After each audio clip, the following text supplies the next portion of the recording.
Bienvenue sur un autre épisode du podcast 168 heures et tout spécialement, bienvenue à cette 5e et dernière journée de cette belle et grande aventure qui était l'événement 5 jours pour débuter l'année avec clarté. J'espère que vous appréciez le processus jusqu'à présent.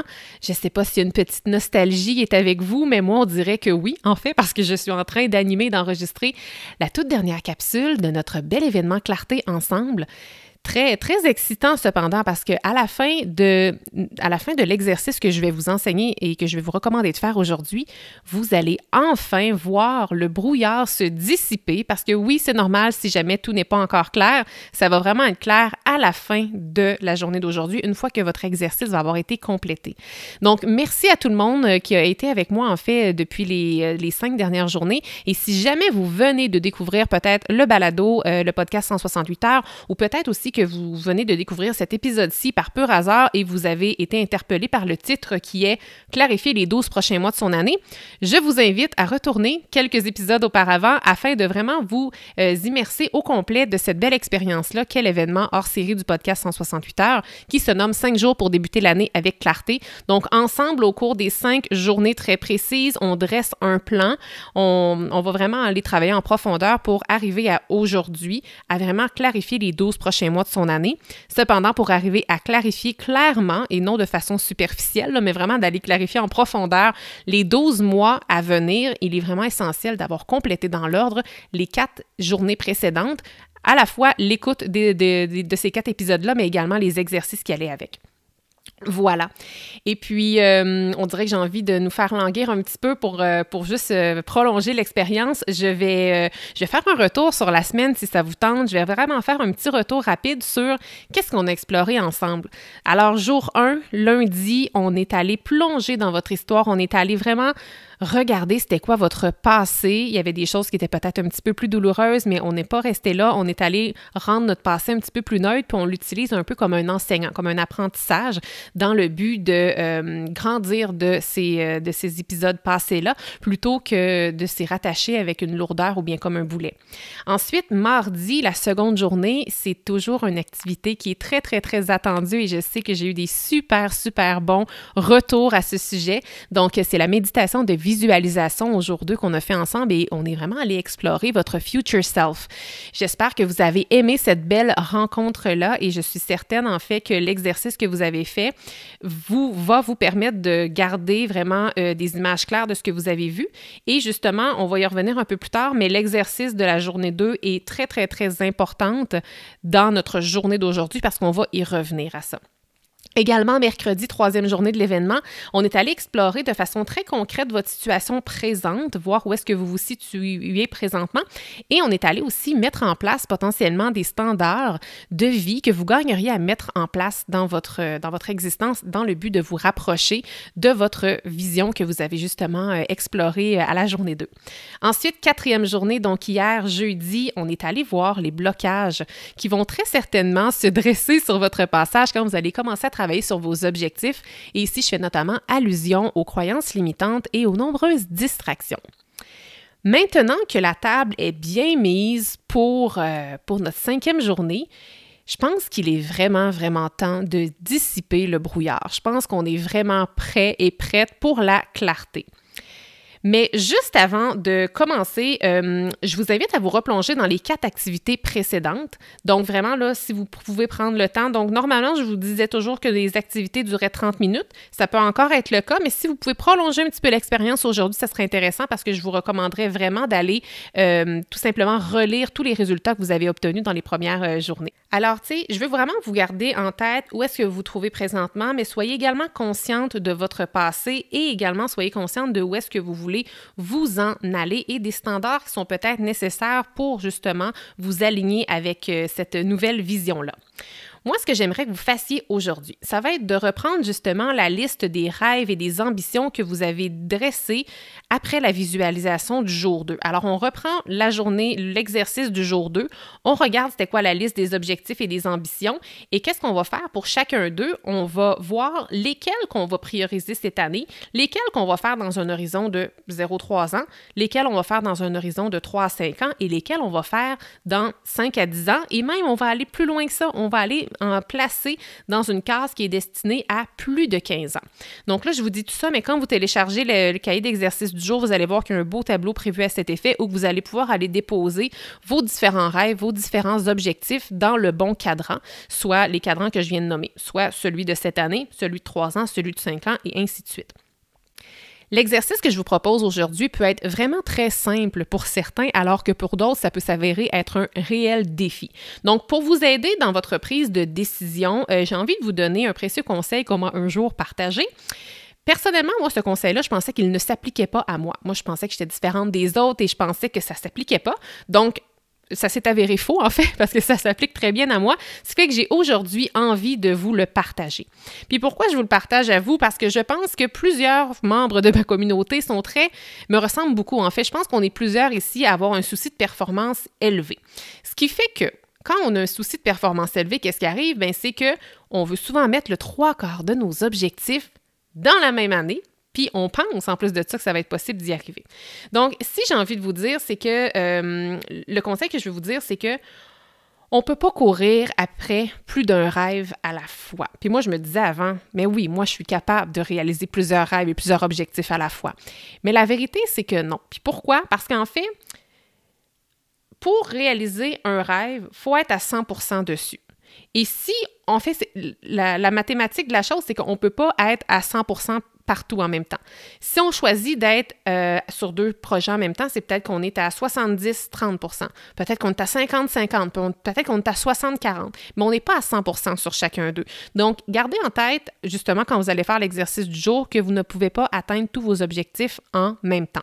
Cependant, ça ne veut pas dire que vous n'allez pas les atteindre ou que vous n'allez pas pouvoir leur donner de l'amour en cours d'année à ces objectifs-là. Parfois, on peut se dire, OK, cet objectif-là me tient à cœur, mais je vais le mettre pour dans 0-3 ans, mais ça me fait mal parce que j'aurais envie de travailler dessus maintenant. Bien, pourquoi est-ce que vous ne pourriez pas, peut-être dans votre année, prévoir 1 ou 2 activités ou 1 ou 2 tâches ou des fractions de projets qui sont en lien avec cette grande ambition-là que vous allez réaliser dans 3 ans, mais au moins avoir l'impression d'y goûter un petit peu cette année, ça peut devenir très, très, très satisfaisant. Et je veux que vous sachiez aussi que si vous travaillez sur trop d'objectifs en même temps, qu'est-ce qui va arriver? C'est que vous allez vous essouffler. Vous allez vous essouffler, ce qui fait que vous n'allez pas pouvoir garder ce rythme-là toute l'année. Puis c'est souvent l'erreur principale que les gens font parce qu'ils vont commencer sur les chapeaux de roue, puis après ça, ils vont s'épuiser, ce qui fait qu'à partir de la mi-février, ils vont juste tout simplement lâcher les objectifs de leur année. Puis c'est vraiment pas ça que je veux pour vous. Puis parfois, je sais qu'il y a plusieurs personnes, justement, qui ont un souci de performance élevé, qui seront pas capables de prendre de décision. Ils vont vraiment vouloir tout faire les objectifs qui les animent maintenant. Moi, ce que je remarque chez plusieurs personnes, c'est que c'est très difficile de choisir c'est quoi les objectifs qu'on va laisser tomber, entre guillemets, cette année. Mais gardez en tête que vous ne les laissez pas tomber. En fait, je pense que de les laisser tomber, ce serait de toutes les planifier cette année parce que vous seriez pas capable de leur donner le plein temps puis la pleine énergie que ces objectifs de cœur-là méritent. En choisissant de prendre des objectifs de cœur et de les mettre un petit peu plus tard, moi, je trouve que ça fait juste encore plus témoigner de leur importance pour vous parce que vous choisissez volontairement de ne pas les faire cette année parce que vous avez peut-être pas justement le temps ou les ressources ou l'énergie nécessaire pour leur donner toute votre attention. Donc, de le mettre peut-être pour l'année prochaine ou dans 2 ans, dans 3 ans ou plus tard, c'est juste un gage, je trouve, de qualité par rapport à l'énergie et le temps que vous allez être capable d'insuffler dans ces futurs objectifs-là.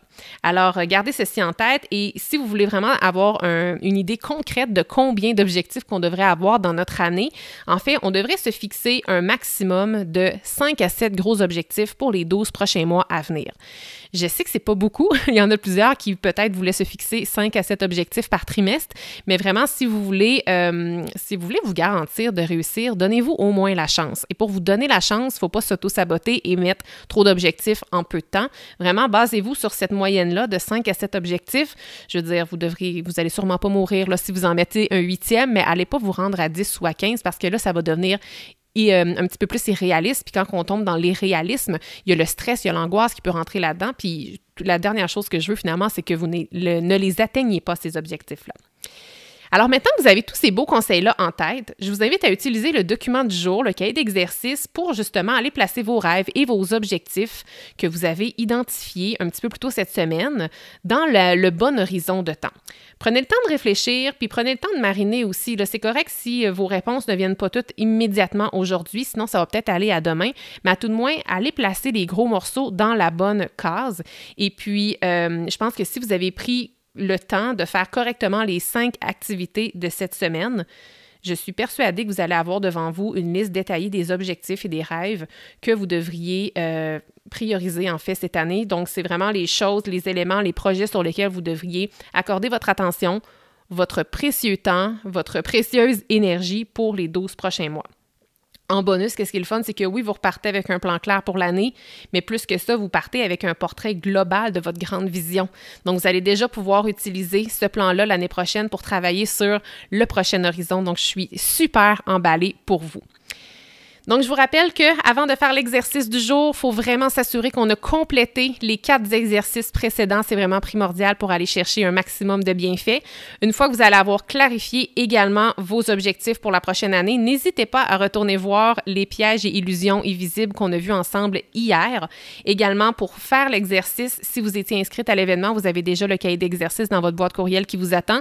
Sinon, si vous m'écoutez un petit peu plus tard, vous pouvez accéder gratuitement à cet outil-là. Vous cliquez tout simplement sur le lien dans les show notes pour vous le procurer. Et puis voilà, on dirait qu'on arrive déjà à la fin. J'ai pas vraiment envie que ça finisse, pour être honnête. Mais un conseil que je peux vous dire, c'est vraiment prenez le temps de faire l'exercice, oui, mais après ça, prenez le temps de digérer ce défi-là, ce défi 5 jours que vous avez fait avec moi. Puis honnêtement, je pense vraiment que vous allez grandir de ça. Puis prenez le temps de digérer tout ça, de même faire mariner le tout pour vraiment être capable de vous poser dans cette réalité-là qui est la vôtre maintenant, puis de réaliser les 12 prochains mois de votre vie rêvée finalement, parce que peut-être que vous vous sentez peut-être encore loin de votre vision, mais tous les pas concrets que vous allez faire cette année, c'est vraiment des pas qui sont alignés avec votre grande vision. Alors, des fois, on n'a pas l'impression d'avancer, mais je vous garantis que si vous travaillez sur ces objectifs-là, vous allez très, très, très certainement être habité par un grand sentiment d'avancement et d'accomplissement à la toute fin de votre expérience et de votre année. Et comme je vous le disais, je pense dans la toute première capsule du jour 1, moi, je vais vous enseigner la planification, mais au-delà de cocher des tâches, je veux surtout vous accompagner dans la planification pour que ça devienne un outil qui vous aide à vous sentir accompli au quotidien.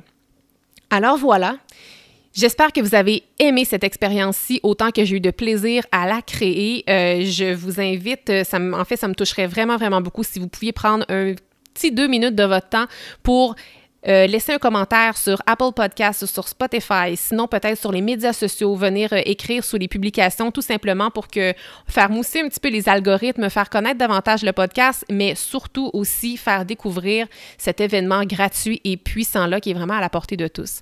Donc, je vous remercie du fond du cœur d'avoir passé ces 5 belles et grandes journées avec moi.